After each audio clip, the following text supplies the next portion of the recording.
Come on around front. Welcome everyone. I'm Susan with the Nanaimo Historical Society, and we're going to have a tour of Maffeo Sutton Park and Swelana Lagoon, and we really are happy to see this lovely turnout. Welcome, and Hype Sepka for coming. I'm going to introduce our presenters. There's Dave Bodaly here, and Ted Lord over there. And Dave will start us off. So, welcome. Good morning, welcome on this beautiful sunny Saturday morning.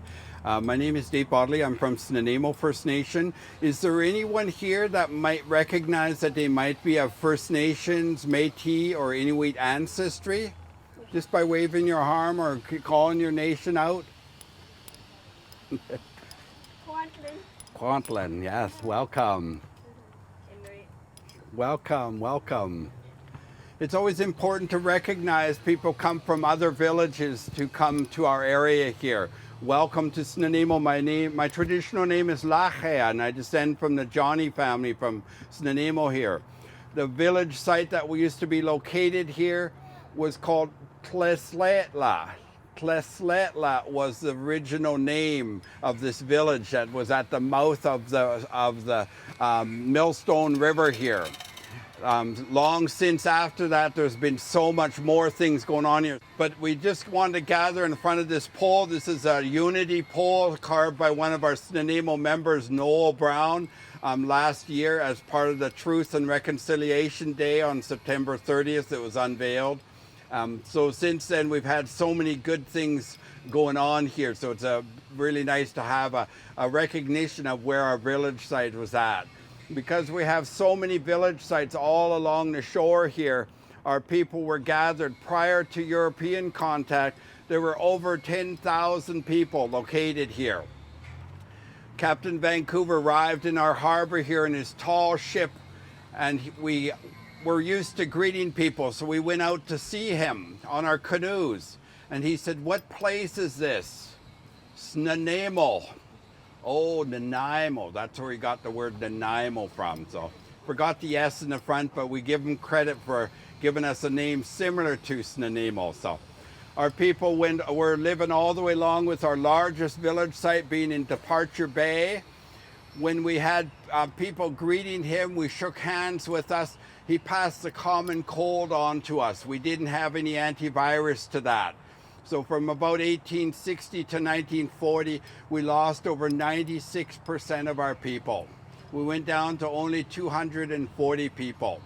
So we rebuilt back up. We're around 2,000 now.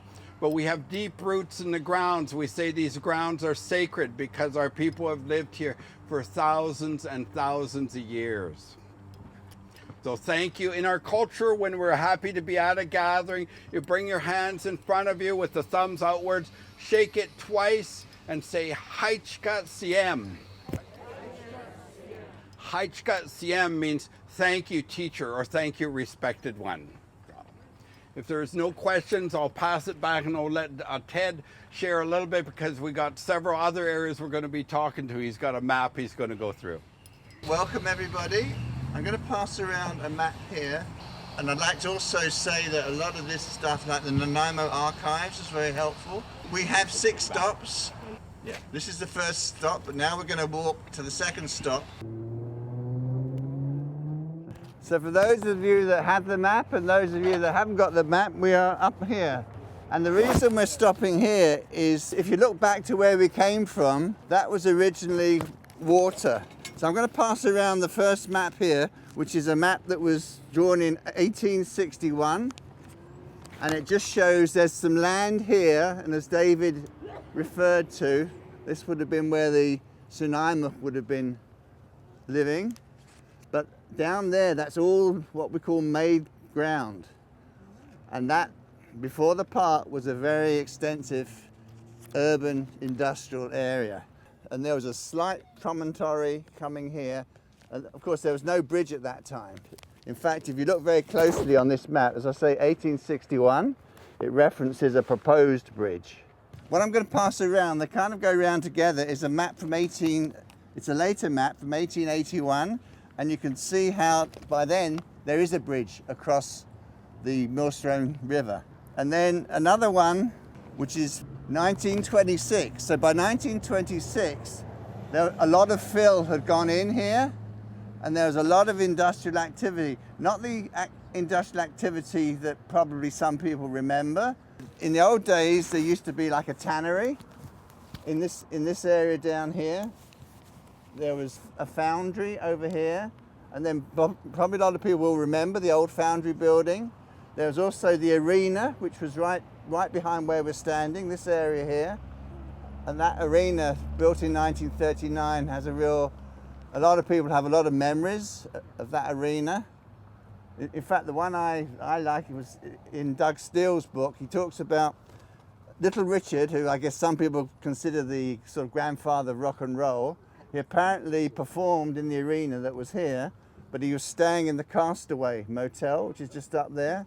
So according to Doug Steele in his book, he actually walked down from his accommodation in his stage outfit, which was quite, ostentatious, thank you.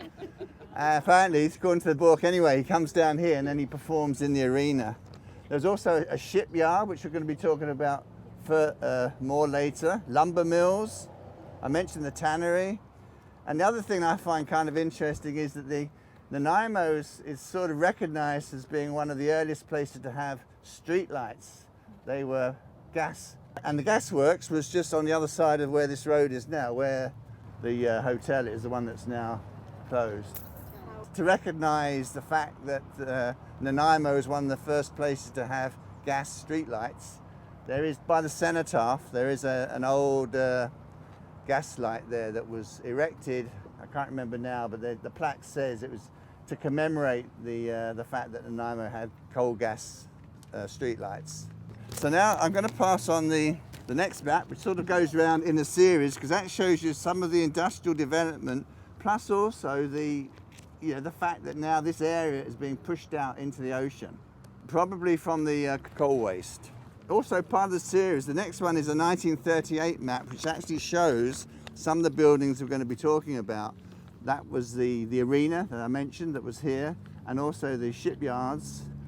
And then the last one is an aerial about 1962, which again, it shows you how much of this area has been filled in with probably the coal waste, and it shows you all the industrial buildings that were located in this area. Okay, so there's a few buildings to talk a bit more about. The one I mentioned was the arena, and a lot of people will remember the arena.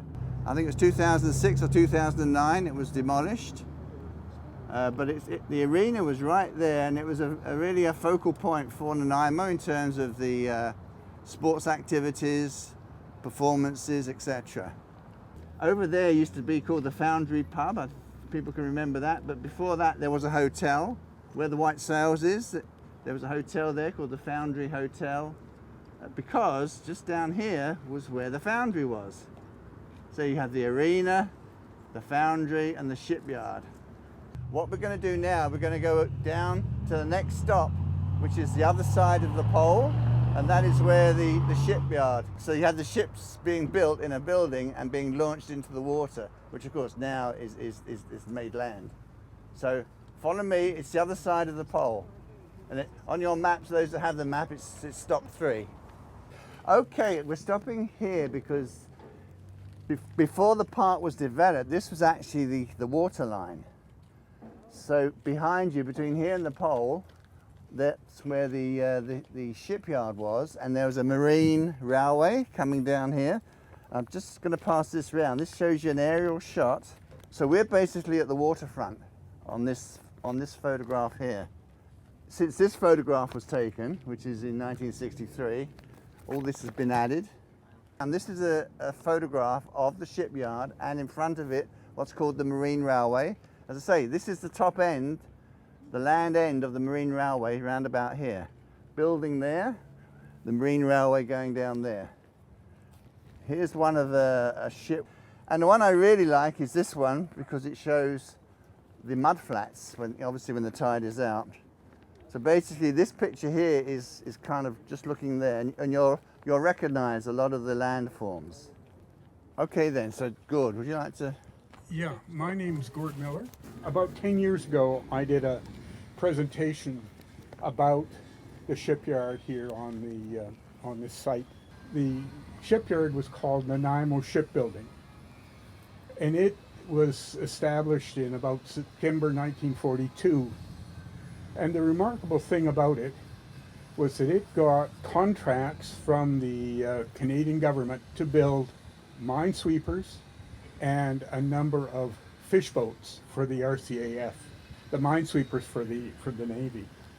Now, the remarkable thing is that the principals involved in the Nanaimo Shipbuilding Company didn't have any marine experience at all. They were just a group of Nanaimo businessmen. And I've always been curious and wondering how this group managed to get enough influence to get these contracts when there were other smaller shipyards around the coast that were looking for business.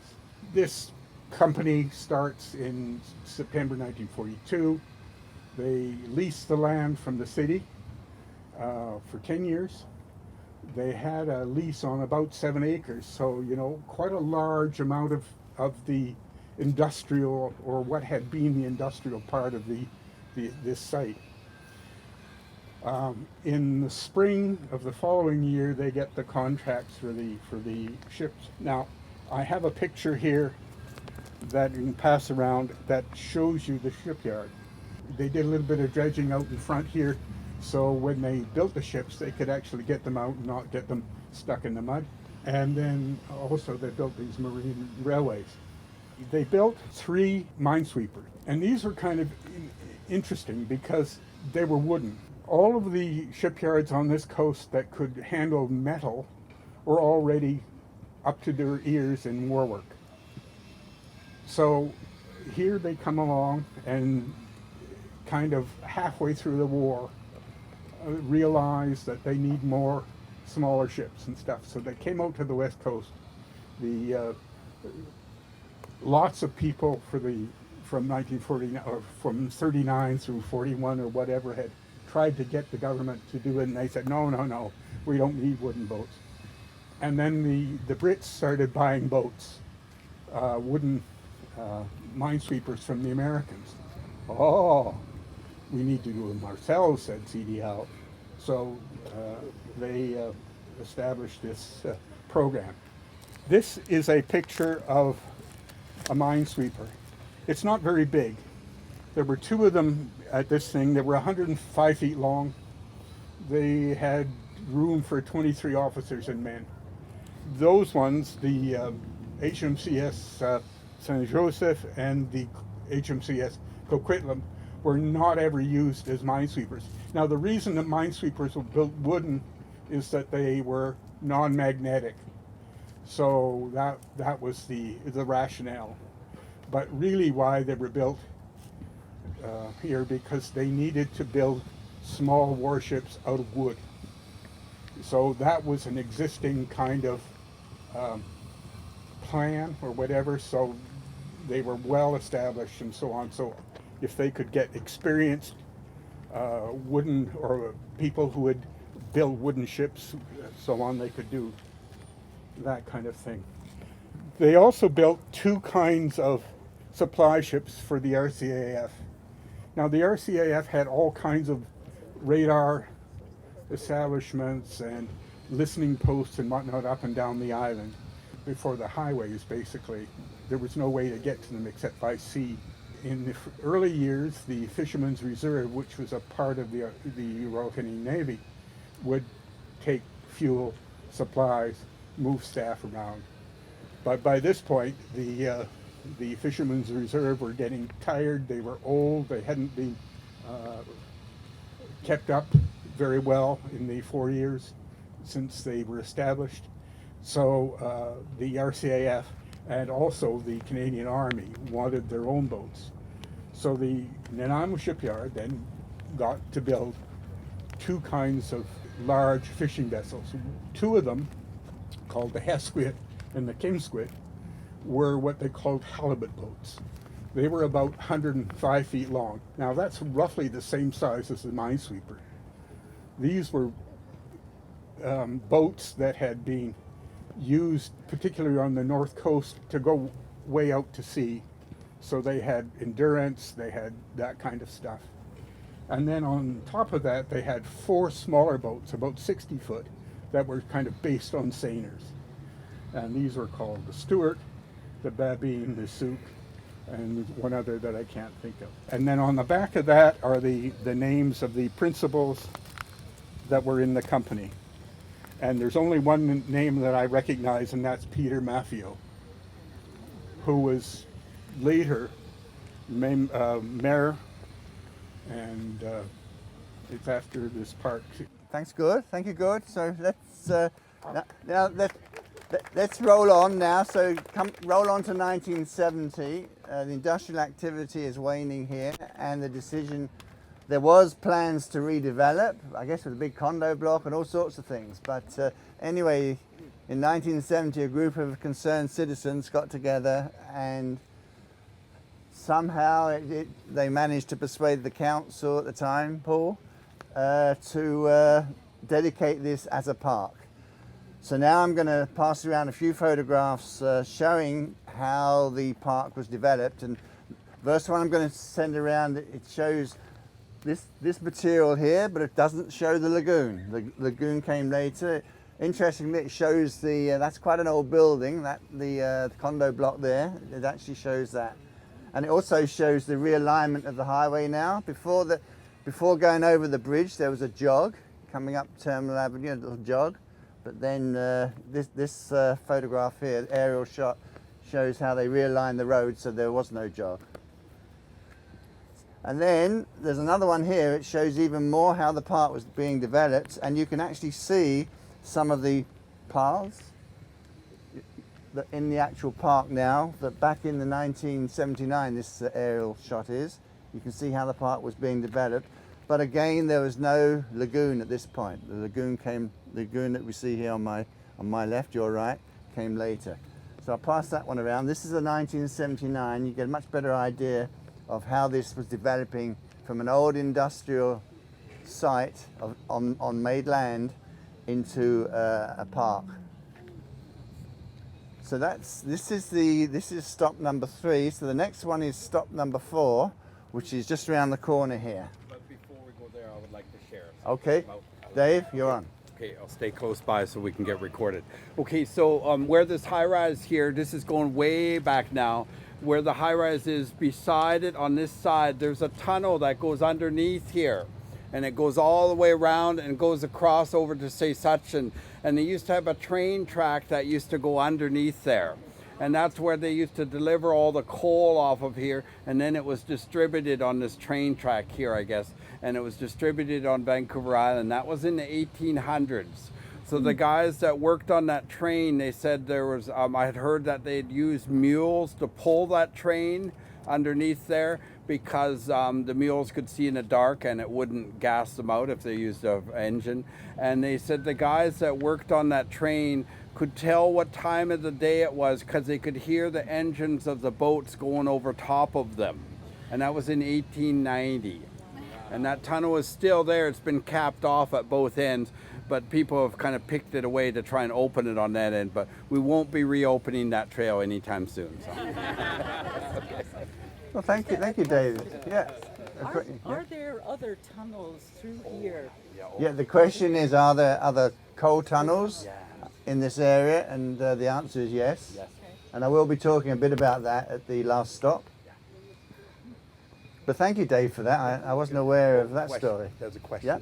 I want to know when it was that the Snuneymuxw were moved off their space so all this could start to happen. Did they move voluntarily or were they moved? So the question is when did the Snuneymuxw move away from their village here?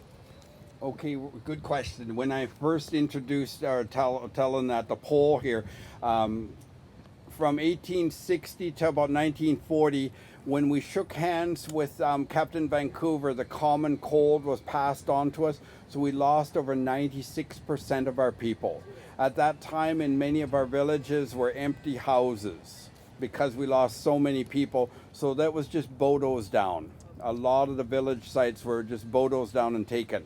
So our reserve, our administration kept records of those, so we have a lot of that file. So there's a lot of still things that are unsettled with that.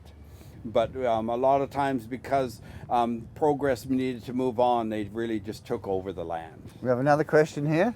How many people would have been here to start with, and then how many after they were just? So how many people at the beginning and how many people after? Okay, we didn't have any so-called census, so to speak, but we did have record from our people that in excess of 10,000 lived here when Captain Vancouver first arrived. And that was about 1840, I think, was it, when he arrived. And then, again, our people diminished very quickly.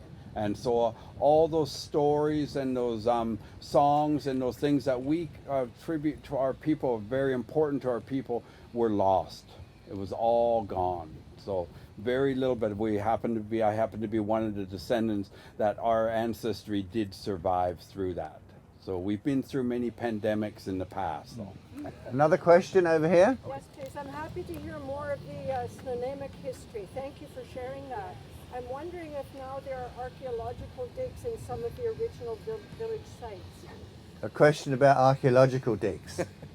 Good question again too. So down at Departure Bay, that was called Snuneymuxw, our name of our village. That was our largest village.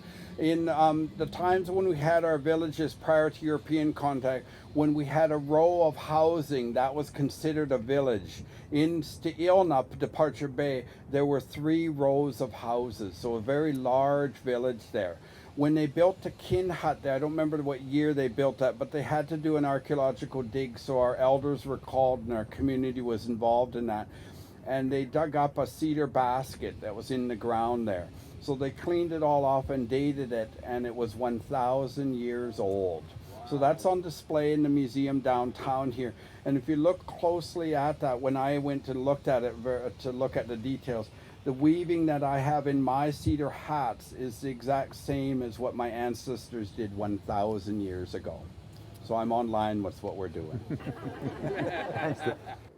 Okay then, let's move on to stop number 4, which is just around the corner here. So where we're standing here is 2 of the stones that came from the Zephyr. The Zephyr was a ship that used to haul the stones from Sutton. It was an American company, came here from 1923 until 1932, and he was seeing the sandstone was pure in its state, so he was selling it to several different places in the U.S. After the last ship left in 1939, it was loaded up and it went around to the south end of Gabriola and then it sunk. And it sat at the bottom of the ocean there until 2011 when the city of Nanaimo decided to lift it up. So these 2 stones here were the ones lifted up. You can see the barnacles on the front of it from it being in the bottom of the ocean, as well as on the channel here on the west side of Sutton Island. There's a long pillar there that's 28 feet long, and that's one of the other sandstones. Those are the only ones that were retrieved from the ocean that I know of. So, thanks, Dave. So what I've got here is a current image of what used to be the San Francisco Mint. So as Dave was alluding to, there was a sandstone quarry on Sutton. And these are examples of the sandstone. One of the characteristics that was particularly attractive was you can actually excavate large blocks, as opposed to if it was closely jointed, you could only have small blocks. But one of the features of the sandstone on Newcastle is that you can actually excavate large blocks. So these were used for facing or for construction of a number of buildings, and the famous one is the Mint, as it was then in San Francisco. You can actually go down to San Francisco and see, say, Sutton sandstone like this on the building. It's not a mint anymore, it's a sort of heritage building, but it's there, and that's the photograph going around.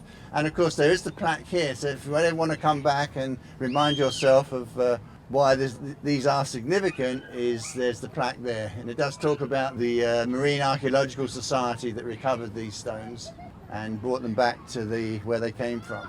You know, this sandstone it has some unique properties that are valued in various locations around the world. If you do go over to say Sutton, it's a very good day trip.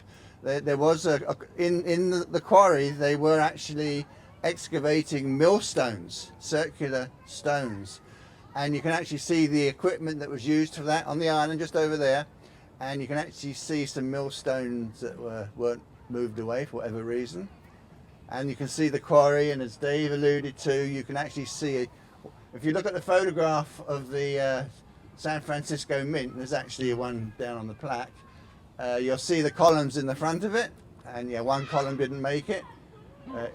It went down with the ship, and when it was recovered, it was put back onto Say Sutton. So yeah, fully recommend going over to Say Sutton whenever you can. Lots to do over there. But anyway, Dave is much more knowledgeable about Say Sutton than me, so over to Dave. And this is our last weekend for the ferry that runs right here to go over the 7-minute ferry ride over to there. And as if you're a senior, it's $12. If you're adult, it's $15 round trip. We always say it's a round trip because we won't charge you to get off of the island. But talk a little bit about the sandstone here. They're called pulp stones. They used to use them in the mills, and they would turn them as cylinders, and they would push the trees against them and grind them into pulp, and that's where we get our paper. They since then now spin the log sideways to take the wood off of it. But and other buildings was Christ Church Cathedral in Victoria is all the sandstone from Say Sutton, as well as sandstone in Royal Roads University, which is a castle that's there. There's a lot of sandstone there. There's a lot of different places around. We have some displays on the island, which is now closed, in the pavilion where those other sandstones locations are. Okay, so stop number 5. Over the bridge, the lagoon bridge, and it's just on the other side of the lagoon bridge. Right where the little pillar is. Yeah. I think everyone's here, so let's carry on. So what I've got here is an aerial shot which now shows the lagoon being formed, and it's an early shot, so it looks a little bit more grown in now than in this photograph, but you can see the two ends here, and you can see the lagoon, and then it does actually still show the arena, so you can kind of orientate yourself. Remember, there was a shipyard over there, which it's been demolished in this photo. The arena was beyond the pole, you can still see that. So in 1985, our elders came here and dedicated this here. This was carved by one of our Snuneymuxw member, James Johnny. On the right-hand side is the image of Swalana. He was the first chief to come to these shores here. So our history of our people, the mountain up here, Mount Benson, was called Te Tachten. It meant our creation story. It goes back 10,000 years. Our people came to these shores here and settled at these shores here, and we've been here ever since. So it was important to have a drawing of his image here. On the front here is an eagle, that's called a Yahwala. And on our left-hand side here is a bear, and that's called a Spaath. And these were connections to our people, to our ancestors. So that's the only information that I have of this. There is a little bit of a write-up here on it also. Thank you, Dave. So this is called Haddington Stone. It's from a quarry, which is an island. Haddington Island is an island just off of Port McNeill, further north. And this is actually, it looks like marble, but it's not. It's a very fine-grained igneous lava-type rock, a bit like basalt or rhyolite, but it's got some slightly different mineralogy. So it's easy to carve, but very resistant. So if you come up close, you'll see, and as Dave mentioned, this has been here quite some time. But just look to see how perfect it is, and that is a function of the stone. And this stone has also been used at the Hotel Vancouver in Vancouver. That has facing of this type of stone, and also the provincial legislature has this stone was used in some of the facing. So if you do look closely, you will see the glistening minerals in it, like this biotite. Now that's an igneous mineral. Part of the design of the lagoon is to have a structure here to prevent it draining out completely when it's low tide. So it does maintain water in there. Sutton means a place of healing and renewal of our spirits. For thousands of years, my ancestors traveled to that island. If for some reason we lost a loved one or we were sad, we would get dropped off in the south area, similar to where the ferry runs, and we would walk on that same trail in a counterclockwise direction around the island. 3 hours later, our spirit is uplifted and we could carry on. There's a lot of sacred plants over there. There's a lot of very significant locations on it. One, as soon as you get off the ferry on the other side, there's a Gary Oak Grove. And the Gary Oaks were something very important because there used to be a flower that used to grow under the Gary Oak. Does anyone know what the name of the flower might have been? Camas? The camas flower was very important to our people. So we would pick the bulbs in the summer. They were like a little potato, and we would crush those up and dry them. And we would pack those into trade items as a trade item. And apparently they had found a Coast Salish box in Northern California with a Coast Salish design on it. And inside it, there were traces of camas. So they knew that that box had been used to transport the camas from this area here. That camas, when it's in that dry form, we would use it as like a cake flour. We would make what's called camas bread. Very high in starch. Our people called the saltwater people, the Coast Salish people, so we would eat everything from the shores, a lot of shore foods and shellfish and stuff. So we have a very rich diet. So having that camas added into it helps balance our diet out. So that's a little bit about the Sutton. There were actually 3 villages located on the island here. One right in the bay at the closest to our area here in the back of Mark Bay. There was one in the channel that was between Sutton and Protection Island. And there was another one in the northwest side where Midden Bay is at. And those villages, there was always someone who stayed at the village. We would never leave the village completely. But again, when I say we lost so many of our people, someone brought home the cold in the Mark Bay, and unfortunately the whole village passed away from it. So it was really unfortunate times what we went through. And we don't have any records of that other than stories that have been passed down to us. So again, we didn't have like a census to keep exact numbers, but we knew there were several thousand people that did live over there. We call the oceans our highways. All of our transportation was by canoe. When we were talking about some of the old history here, in 1792, the Spanish traveled over here and they came to Musqueam and then came over to this area here, and they painted an image of some of our chiefs. One of the chiefs that they painted an image of is on display over in the pavilion there, and I colorized the photo to bring some life back to it. But you can see the man that's in the image is wearing earrings that are made from the dentalia shell. Those dentalia shells come from California, and they were a trade commodity amongst the American Indians from California. So prior to that photo ever being drawn, we were already trading as far away as California, and it was known that we had traded back and forth for thousands of years. But all of our transportation was through the oceans because those are highways. Has anyone ever heard of the tribal journeys, we call them?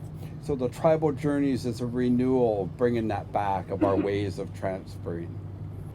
Okay, so we have one more stop. I'm going to pass around here, which I think is a very interesting photograph. It shows this area here, a lot of people. It also shows the wall going round with water on that. So where those trees are is water. You can see people sitting on the wall, which is still there, embedded in the ground. Obviously, the big hole here, you can see the buildings that are in the big hole. And that building there, that's BC Assessment has that as the age for that is 1927. So that's roughly getting close to 100 years old, that building.